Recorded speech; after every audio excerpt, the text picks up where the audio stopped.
အားလုံးပဲမင်္ဂလာပါဒီနေ့ကြောက်လာကြပါတော့ဆရာနဲ့တကွာကျောင်းသားကျောင်းသူများအားလုံးမင်္ဂလာပါလို့ကျွန်တော်အရင်နှစ်ခုနှစ်ခုစတာအလိုက်ပါခင်ဗျာကျွန်တော်တို့ဒီ SCCG 25 Maths ကနေပြီးဒီ Chapter 1 Whole Number and Operation တွေကိုဒီနေ့တင်ဆက်ရှင်းပြပေးသွားမှာဖြစ်ပါတယ်ကျွန်တော်တို့ပါဝင်ကြမဲ့သူများအနေဖြင့်presenter အဖြစ်ကျွန်တော်မောင်စိုးလင်သူ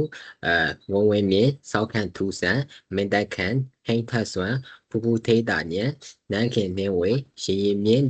ဒီဇိုးဟေမန်စောတို့ပဲဖြစ်ပါတယ် next slide please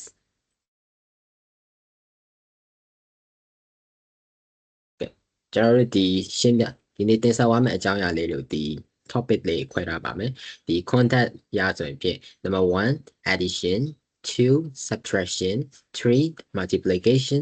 4 division 5 word problem involving business operation 6 critical analysis 7 conclusion and 8 the question and section chapter လေးပဲဖြစ်ပါတယ်ဆိုတော့နောက်ထပ် slide တစ်ခုကိုတော့ဒီဝဝင်းမြင့်ကနေပြီးဆက်လက်တင်ဆက်ပေးတော့မှာပဲဖြစ်ပါတယ်ခင်ဗျာ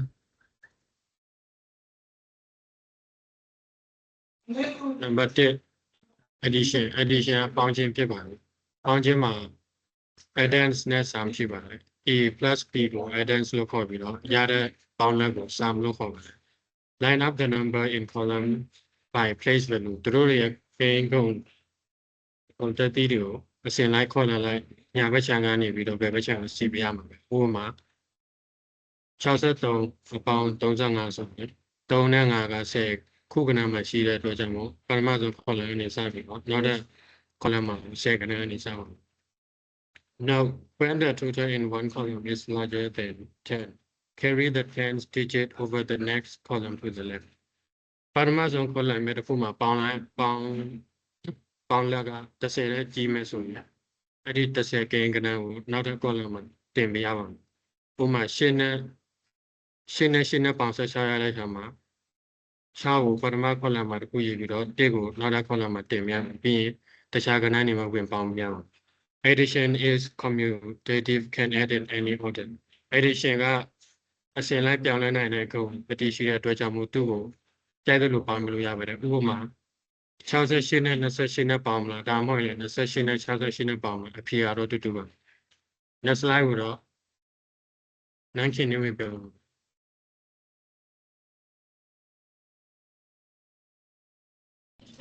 Stretching note a minus b equal to c ဆိုတော့သူ့ရဲ့ formula ပါဆိုရင် a ဆိုတာကမြင်တဲ့အနှုတ်နှုတ်ချေ b ဆိုတာက stretch ဟက်နှုတ်ရမြင့်ကိန်း c ဆိုတာက defect အဖြစ်ပဲဖြစ်ပါတယ်တွက်နေရတော့ number တွေကို column အလိုက်ရေးပြီးတော့ညာဘက်ကနေဘယ်ဘက်ကိုနှုတ်ပေးရပါတယ်ဘေးနားမှာပြရတဲ့ဆရာကတော့အပေါ်ကနံပါတ်တန်ဖိုးကအောက်နံပါတ်ရဲ့တန်ဖိုးတဲ့ကြီးနေတန်းနှုတ်ပြီးလို့ရပါတယ်တကယ်လို့အောက်နံပါတ်ရဲ့တန်ဖိုးအပေါ်ကနံပါတ်ရဲ့တန်ဖိုးတဲ့ကြီးနေမယ်ဆိုရင်တန်းနှုတ်ပြီးလို့မရပါဘူးသူ့ကိုဘောလုံးချီပေးရပါမယ်တကယ်လို့နံပါတ်နှစ်ခုကတူနေတယ်ဆိုရင်အဖြေကတော့0ပဲရပါတယ်မှတ်ထားရမှာတော့နှုတ်မနိုင်ရင်30ချီပေးရမှာဖြစ်ပါတယ် next slide ကိုတော့ haters ဆိုတာရှင်းပြပေးသွားပါမယ် multiplication မှာရှေ့က a ကို multiplication လို့ခေါ်ပြီး b ကိုကျော်တော့ multiplier လို့ခေါ်ပါတယ်ဒီနှစ်ခုမြောက်ပြရတဲ့ p c ကိုတော့ product လို့ခေါ်ပါတယ်နောက်ရခါမှာညာဘက်ကနေဘယ်ဘက်ကိုမြောက်ပြရပါဒီကြပါဆိုရင် 5 က multiplication မြောက်တဲ့ခဏက multiplication sign 3 က multiplier နဲ့နောက်ဆိုတော့15ကတော့ product ပဲတကယ်လို့နောက်ရခါမှာ1တက်ချက်တစ်ခုနဲ့ပုံနေတက်ချက်တစ်ခုချင်း0မြောက်ပြီးနောက်ဆုံးမှာပြန်ပုတ်ပြရပါဒီဆိုင်ကတော့မော့ဆိုမှာကမ္ဘာဆိုင်ရှိတော့ပါ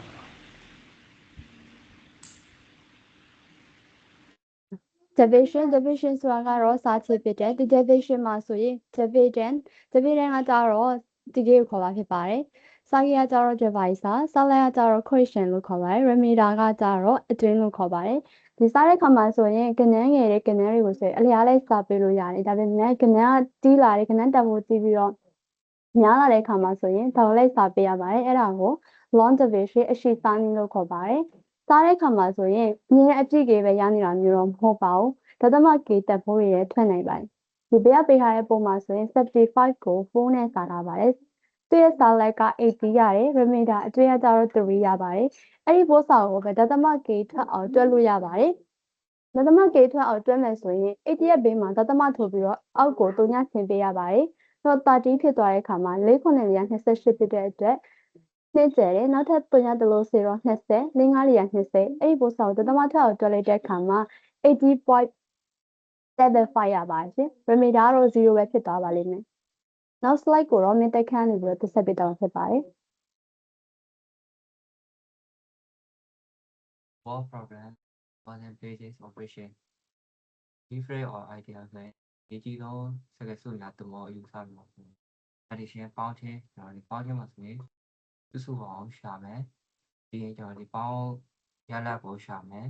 ပြီးရင်ကျွန်တော်ဒီစုပေါင်းဘယ်လောက်ရှိရဆိုတော့ဆုံးဖြတ်ပြီးတော့ဖြစ်ပါတယ် strategy မှာတော့ကျွန်တော်ဒီကွာခြားချက်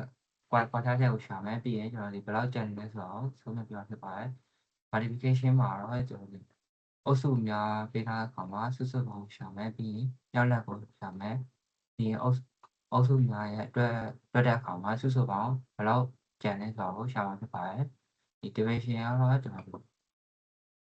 ပမာဏတော့ရာခိုင်နှုန်းရှာမယ်ပြီးရင်ပါဆိုတော့တူညီသောပိုင်းများခွဲခြားခြင်းဖြစ်ပြီးတော့ spread ကတော့တူညီအောင်ခွဲဝေခြင်းဖြစ်ပါတယ်စုပေါင်းပေးထားတဲ့အခါမှာအုပ်စုတစ်ခုချင်းစီမှာဘယ်လောက်ကျန်လဲဆိုတော့ရှာရဖြစ်ပါတယ်ဒီ wall problem vocabulary လေးကိုတော့ကျွန်တော်ဘေးကဇာတ်လေးမှာဖတ်ထားပါတယ် next တော့ 1 minute ပေါ်နေဆက်ရှင်းပြတာဖြစ်ပါတယ်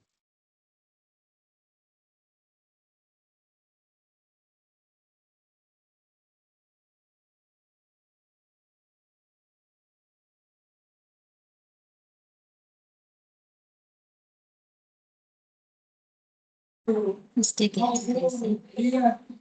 addition ပေါင်းခြင်း subtraction နှုတ်ခြင်း multiplication နှုတ်ခြင်းနဲ့ division စားခြင်းလို့ဆိုရင်ရိုးရိုးတွက်ချက်ခြင်းသာမဟုတ်ဘဲနဲ့သူတို့ဟာဆိုရင်တင်ကြကျွမ်းကျင်မှုအတွက်အခြေခံအမြင့်တရဖြစ်ပြီးတော့ critical thinking စဉ်းစားနိုင်စွမ်းကိုလည်းတိုးတက်စေပါတယ် These operations are deeply linked ဒီ operation တွေဆိုရင်တော့တစ်ခုနဲ့တစ်ခုလက်ချောင်းဆိုတာရှိတ်ဆက်နေတာကိုတွေ့မြင်ရဖြစ်ပါတယ်ဥပမာပြောရမယ်ဆိုရင် subtraction နှုတ်ခြင်းဟာ addition ရဲ့ပြောင်းပြန်ဖြစ်ပြီးတော့division စားခြင်းဟာမြောက်ရှင်းရဲ့ပြောင်းပြန်ဖြစ်နေတတ်ပါတယ်ထို့အပြင်တင်ချာဘာသာရပ်ကပေါ်ရင်တော့အစင်လိုက်တိုးတက်မှုကိုဖြစ်စေပါတယ်အစပိုင်းမှာတော့အရာဝတ္ထုတွေကိုအသုံးပြုပြီးတော့တွက်ချက်မှုတွေကိုပြုလုပ်ရပြီးတော့နောက်ပိုင်းမှာတော့အယူအဆတွေကိုနားလည်လာပြီးတော့မြန်ဆန်ဆန်လေးလာသိလို့ရတဲ့ဘာသာရပ်တစ်ခုပဲဖြစ်ပါတယ် Understanding this whole process ဒီ process တွေကိုနားလည်ထားမယ်ဆိုရင်တော့တင်ချာအစင်တင်ချာဘာသာရပ်တွေကိုလေးလာသိကြတဲ့အခါမှာပဲဖြစ်ဖြစ်ညာရေးတွေကိုအောင်မြင်မှုတွေကိုလည်းဖြည့်ရှင်းတဲ့အခါမှာလည်းအသုံးပြုလို့ရနိုင်ပါတယ်။နောက်တစ်ချက်ကတော့ word problem စာသားမိခွန်းများကိုဖြည့်ရှင်းခြင်းဟာတော့ရိုးရိုးတန်းတန်းတွက်ချက်ခြင်းမဟုတ်ဘဲနဲ့နားလည်မှုတွေစဉ်းစားနိုင်တဲ့ရှိဖို့လည်းပို့လို့အပ်ပါတယ်။နောက်ဆုံးအနေနဲ့ပြောရမယ်ဆိုရင်သင်ကြားရေးမှာစကားလုံးတွေကိုကြည့်ပေးမယ် understanding နားလည်မှုသူ့ရဲ့ဖွဲ့စည်းပုံနဲ့သိမြင်ခြင်းအကြောင်းအရာတွေကိုဘယ်လိုစဉ်းစားပြီးတော့အသုံးပြုပြီးတော့တွက်ချက်မလဲဆိုတာကိုကျောင်းသားကျောင်းသူများမှုစီဖြစ်နေနားလည်ထားဖို့လိုအပ်ပါတယ်။နောက် slide ကိုတော့ရင်းမြစ်ကနေရှင်းလင်းတင်ပြမှာဖြစ်ပါတယ်။နောက်ဆုံးအနေနဲ့ conclusion အနည်းချုပ်ပြောမယ်ဆိုရင်ပေါင်းစင်တို့ချင်းမြောက်ချင်းပို့စာတွေကိုဖြည့်ရှင်းတဲ့အခါမှာကိန်းဂဏန်းတွေကိုသူ့ရဲ့နေရာတန်ဖိုးလိုက်တောင်းလိုက်ရှင်းပြရမယ်။ညာဘက်အနေပဲ column တစ်ခုချင်းစီကနေပြီးတော့မှဖြည့်ရှင်းသွားမယ်။ addition ပေါင်းခြင်းမှာဆိုရင် adjunct ပေါင်းရမယ်ကိန်းနဲ့ sense ပေါင်းလိုက်ရှိရဲ့ပေါင်းခြင်းဆိုတာက commutative property player quantity ဖြစ်တဲ့အဲကြောင့်လို့သူ့ကိုဘယ်လိုစီစဉ်လဲပဲရင်ပေါင်းလို့ရတယ်။ note ချင်းမှာဆိုရင်တော့ a note tk minus note k subtract hand နဲ့ note let difference ဆိုပြီးတော့မှရှိပါတယ်။ multiplication မြောက်ချင်းမှာဆိုရင်လည်းအမြောက်ခံ k multiplicand မြောက် k multiplier နဲ့မြောက် let product ဆိုပြီးတော့မှရှိရဲ့။ကဲရွေးမြောက်တဲ့အခါမှာdigit တစ်ခုတည်းပို့ပြီးတော့မှရှိနေမယ်ဆိုရင် digit တစ်ခုချင်းစီကိုအရင်ဆုံးမြောက်ပြီးရင်နောက်ဆုံးဖြေရရှိဖို့အတွက်သူတို့ပေါင်းပေးရမယ်။စားခြင်းမှာဆိုရင် degain dividend စား gain divisor စား let equation နဲ့ adjoint remainder ဆိုပြီးမှရှိရဲ့။စားခြင်းကိုများတော့အဖြစ် long division လို့ခေါ်တဲ့ပုံစံနဲ့တွက်ချက်လေးရှိကြတယ်။ gain တစ်ခုကိုတရမ gain ထွက်တဲ့အထိစားပေးနိုင် အကယ်၍ column တစ်ခုမှာ30တဲ့ကြီးနေမယ်ဒါမှမဟုတ်နှုတ်ဖို့လုံးဝမလုံလောက်ဘူးဆိုရင်ခြေယူခြင်းဒါမှမဟုတ်ကဏ္ဍတစ်တင်ခြင်းဆို regrouping ကိုပြုလုပ်ရမယ် what problem တွေကိုဖြေရှင်းဖို့အတွက်ဆိုရင်ဘယ် operation အသုံးပြုရမလဲဆိုတာကို crew word ဆိုတဲ့အရေးမပြစကားလုံးတွေအဆုံးဖြတ်ပြီးအရေးမပြစကားလုံးတွေပြောရရင်ဥပမာအနေနဲ့ find the sum find the total find the difference တွေဖြစ်တယ် next slide please အခုလိုကျမတို့ရဲ့စီစဉ်တင်ဆက်ခြင်းကိုချိန်ပေးပြီးတော့မှနောက်ထောင်ပေးတဲ့ကျေးဇူးများတင်ရှိပါတယ်